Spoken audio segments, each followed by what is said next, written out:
মুম্বাইয়ের বান্দ্রায় অবস্থিত জনপ্রিয় রেস্টুরেন্ট বাস্টিয়ান বন্ধ হওয়ার পথে, এমনটি ঘোষণা দিয়েছেন অভিনেত্রী শিল্পা শেঠি। জামি রাজ কুন্দ্রার বিরুদ্ধে ৮৩ কোটি টাকার প্রতারণার অভিযোগ ওঠার পর এমন সিদ্ধান্ত নিয়েছেন। শিল্পা জানিয়েছেন, এই বৃহস্পতিবার একটা যুগের ইতি ঘটতে যাচ্ছে। মুম্বাইয়ের সবচেয়ে জনপ্রিয় গন্তব্যগুলোর একটি বাস্টিয়ান বিদায় নিচ্ছে। এখানে আমরা অসংখ্য স্মৃতি, অবিস্মরণীয় রাত এবং শহরের নৈশ জীবনের গুরুত্বপূর্ণ মুহূর্ত কাটিয়েছি।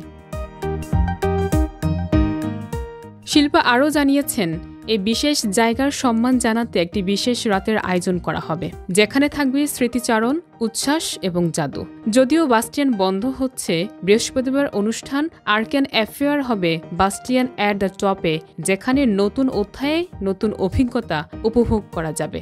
২০১৬ সালের প্রতিষ্ঠিত এই রেস্টুরেন্ট সি ফুড পরিবেশনের জন্য বিশেষভাবে বিখ্যাত হয়ে ওঠে এবং এটি শিল্পা শেঠি ও রঞ্জিত বিন্দ্রার যৌথ মালিকানাধীন।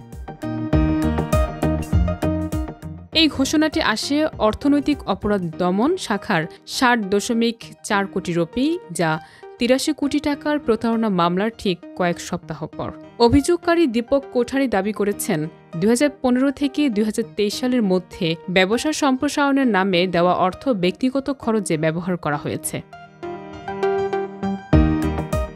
শিল্পা ও রাজ কুন্দ্রার আইনজীবী প্রশান্ত পাতিল এই অভিযোগকে সম্পূর্ণ ভিত্তিহীন হিসেবে খণ্ডন করেছেন। তিনি বলেছেন, এটি পুরনো একটি লেনদেন, যেখানে কোম্পানি আর্থিক সংকটে পড়ে এবং আইনি জটিলতায় আটকে যায়। কোনো অপরাধ হয়নি। আমরা প্রতিটি ধাপে কাগজপত্র ও আর্থিক বিবরণ জমা দিয়েছি। এই মামলা কেবল শিল্পা শেঠি ও রাজ কুন্দ্রাকে হেয় করার উদ্দেশ্যে।